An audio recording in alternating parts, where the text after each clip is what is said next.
చైతన్య రథం వీక్షకులకు స్వాగతం, నమస్కారం. అమరావతి మీద మాట తప్పి మడమ తిప్పి మావిగన్ అంటూ అడ్డంగా దొరికిపోయాడు జగన్మోహన్ రెడ్డి. జగన్మోహన్ రెడ్డి రాజకీయ ప్రస్థానం మొదలుపెట్టిన తర్వాత అమరావతి మీద ఎన్నిసార్లు మాట తప్పాడో మడమ తిప్పాడో మావిగంతో రుజువు అయిపోయింది. ఇక జగన్ రెడ్డి ఖేల్ ఖతం దుకాన్ బంద్ అంటూ వస్తున్న వార్తలను విశ్లేషించడానికి మనతో పట్టున్నారు సీనియర్ జర్నలిస్ట్ దుర్గా కుమార్ గారు. వారిని మరిన్ని విశేషాలు తెలుసుకుందాం. నమస్తే సార్. నమస్తే బ్రహ్మంగారు, మన వీక్షకులకు కూడా. అమరావతి బిల్లు చట్టబద్ధత పొందిన సందర్భంగా పార్లమెంట్ ఉభయ సభల్లో వైఎస్ఆర్ కాంగ్రెస్ పార్టీ వ్యవహారాలు చూసాం. అదే సమయంలో జగన్ రెడ్డి ప్రెస్ మీట్ పెట్టి మావిగన్ అంటూ ఎలా మాట్లాడే ప్రయత్నం చేశాడో కూడా చూసాం. అనేక సార్లు అనేక మాటలు మాట్లాడి అమరావతి మీద మాట తప్పి మడమ తిప్పి మావిగన్తో దొరికిపోయాడు. ఇక దుకాన్ బంద్ ఖేల్ ఖతం అంటున్నారు ప్రజలు.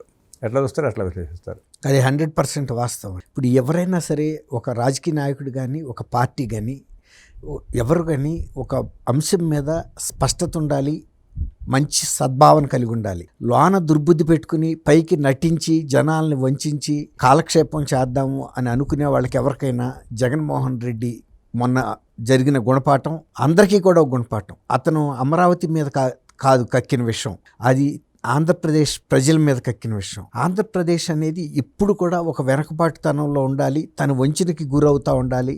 ప్రతి ఎన్నికల్లోనూ తను ఏదో ఒక తప్పుడు వాగ్దానాలు చేసి ప్రజల్ని మభ్యపెట్టి ఏమార్చి రాజకీయాల్లో కొనసాగుతూ 30 ఏళ్ళు కాలక్షేపం చేయొచ్చు అనుకున్న వ్యక్తికి ఇది ఎంతో కాలం జరగదు. మొన్న ఎన్నికల్లో ప్రజలు ఇంత తీర్పు ఇచ్చిన తర్వాత కూడా అదే వంచన శిల్పంతో కాలక్షేపం చేయాలనుకున్నాడు, కానీ 20 నెలల్లో అడ్డంగా దొరికిపోయాడు. ఇప్పుడు మీరు అన్నారు ఖేల్ ఖతం దుకాన్ బంద్ అని. అది ఎట్లా అంటే, నిజంగా కనుక ప్రజల్లో అభిమానం ఉన్న వ్యక్తి ఎంతకాలమైనా ఎన్ని సమస్యలు వచ్చినా తన వ్యక్తిత్వాన్ని, తన ఉనికిని కాపాడుకుంటాడు.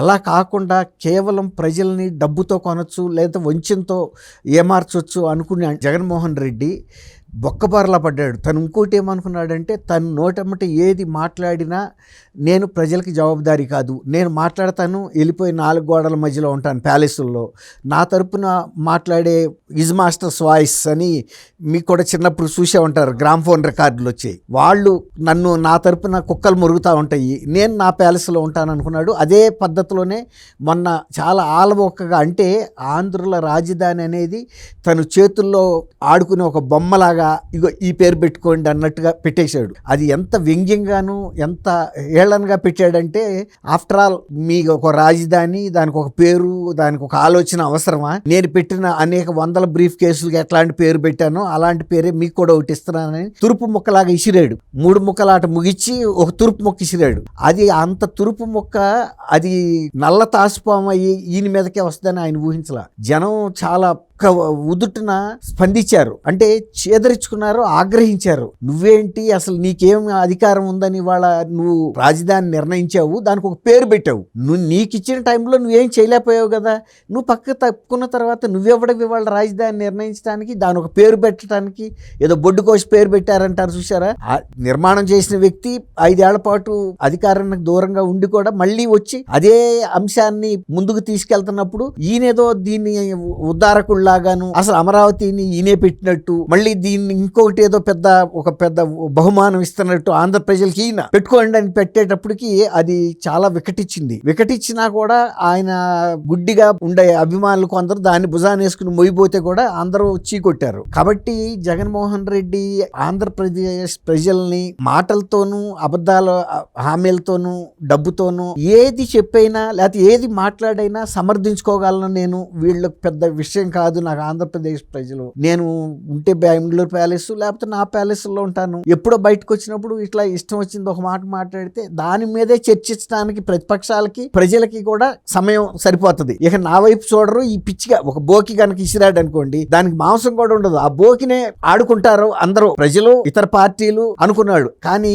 అది రివర్స్ అయింది. ఇట్లాంటి ఖాళీ బోకే ఒకటి ఇచ్చినాడు, ఆయనకి నష్టం ఏం లేదు, ఒక పైసా. కానీ ఆంధ్రప్రదేశ్ ప్రజల మనోభావాలు గట్టిగా దెబ్బ. మొన్న తిరుపతి లడ్డూలో జరిగిన అపచారమే అనుకుంటే దానికి తోడు adding salt to the injury అంటారు కదా, గాయం మీద ఉప్పు జల్లినట్టు, ఉప్పు కారం వేసినట్టు ఇది ఇంకొక గాయం చేశాడు. ఇది ఈ స్థాయిలో. తర్వాత అవినీతి, అంతకుముందు చేసిన లిక్కర్ అవినీతిని కూడా సరే సచ్చాడు, తింటే తిన్నాడు అనుకున్నారు, కానీ అపచారం చేయటం, రెండోది మళ్ళీ వచ్చి వీళ్ళ వాళ్ళకు ఒక రాజధాని, దానికి ఒక పేరు, ఏంటిది ఒక ఆటలాగా ఆడదాం అనుకున్నాడు. అంటే ఒక 30 సంవత్సరాల పాటు ఎక్కడా రాజధాని పెట్టకుండా కూడా ఈ ఆటతోనే కాలక్షేపం చేద్దాం అనుకున్న జగన్మోహన్ రెడ్డికి పరిస్థితి అన్ని వైపుల నుంచి ముంచుకొచ్చింది. ముఖ్యంగా సొంత పార్టీ నాయకుల నుంచే ముంచుకొచ్చింది. వాళ్ళు కూడా ఇట్లాంటి అంటే ఒక స్థిరత్వం లేని మనిషి, నోటికి ఏదొస్తే అది మాట్లాడే వ్యక్తి, ప్రజల మనోభావాలు ఏంటో తెలియని వ్యక్తి, కుటుంబ సభ్యుల్ని దూరం చేసుకున్నాడు, ప్రజల్ని దూరం చేసుకున్నాడు, సొంత పార్టీ నాయకుల్ని కూడా దూరం చేసుకున్నాడు. కేవలం డబ్బు వస్తే చాలు అనుకునే ఇటువంటి వ్యక్తితో రాజకీయాలు చేయటం అంటే ప్రజలతో ముడిపడి ఉన్న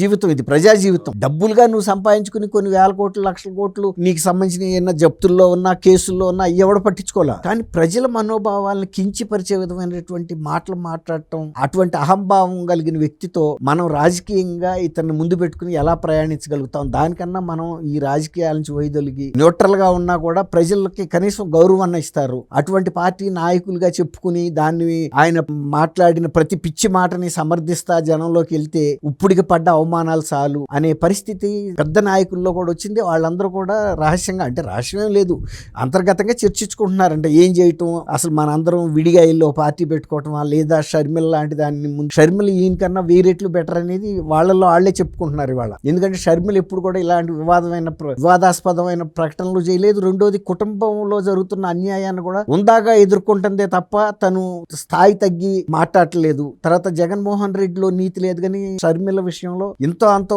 ఒక పద్ధతి కట్టుబడిన పిల్ల కాబట్టి ఆమె నాయకత్వంలో గతంలో ఉన్న కాంగ్రెసే కాబట్టి ఎక్కువ మంది కాంగ్రెస్ బ్యాక్గ్రౌండ్ నుంచి వచ్చిన వాళ్ళే వైఎస్ఆర్. ఇతను కూడా అదే డిఎన్ఏ ఉంటుంది అనుకున్నారు, కానీ పూర్తి భిన్నంగా ఉండేటప్పటికి ఇక షర్మిల వైపు అన్న వెళ్ళాలనే ఆలోచన అయితే వస్తున్నట్టు తెలుస్తుంది. సజ్జల రామకృష్ణారెడ్డి అయితే మీరు చెప్పినట్టు దుకాణ బంధులో ఆయన కూడా నేను ఇక నిన్న టెలికాన్ఫరెన్స్ పెట్టి మాట్లాడబోయి చివాట్లు తిని ఇక నేను ఈ ఇష్యూలో బయటికి పడను అని. అయితే విజయసాయి రెడ్డి అనూహ్యంగా మళ్ళీ ముందుకొచ్చాడు. మళ్ళీ ఆయన పాత బాణి అందుకుని అమరావతి మీద చేసిన వ్యాఖ్యలు ఇంతకు ముందున్న కొద్దిపాటి సానుభూతి కూడా కోల్పోయి దొంగలకి సద్దులు మోసే వ్యక్తి విజయసాయి రెడ్డి ఇప్పటికీ జగన్మోహన్ రెడ్డికి ఒక గోషిగొడ్డలాగా ఉంటున్నాడు తప్ప తన వ్యక్తిత్వం లేదు. జగన్మోహన్ రెడ్డిలో అంతర్భాగమే విజయసాయి రెడ్డి అనేది కూడా ఇప్పుడు ప్రజల్లోకి అర్థమైంది. జగన్మోహన్ రెడ్డి చంకనాగుతున్నాడు ఇవాళ విజయసాయి రెడ్డి అంటున్నారు ప్రజలు. అదే అన్నా, గోషిగొడ్డలాగా ఆయన ఎంటైనా ఉంటాడు తప్ప వేరే ఉండడు. కాబట్టి జగన్మోహన్ రెడ్డిని విజయసాయి రెడ్డిని విడదీసి చూడలేము. ఖచ్చితంగా విజయసాయి రెడ్డి జగన్మోహన్ రెడ్డికి అంతరంగికుడు,